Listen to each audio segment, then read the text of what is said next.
Hello and welcome to the TigrePup Beauty channel. I'm TigrePup, and in this video I'm going to show you how to shampoo and condition our Waterwave hair. Okay, so the first thing I like to do is wet the hair thoroughly and then go in with a conditioner so that I can detangle the hair from the ends to the roots. This process is also called pre-pooing because it minimizes tangles during the shampooing process.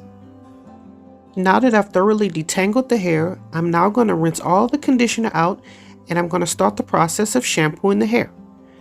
As you can see here, I'm just taking a small amount, emulsifying it between my palms of my hand and working it throughout the entire wig. Now that I completed the shampooing process, I'm going to rinse all the shampoo out and gently squeeze the hair of the excess moisture. You can now take the conditioner of your choice. In this case, I'm doing a deep condition.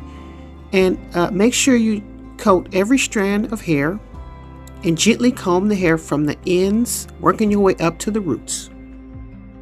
Here, I'm allowing the conditioner to sit for a few minutes in order for the conditioning agents to penetrate.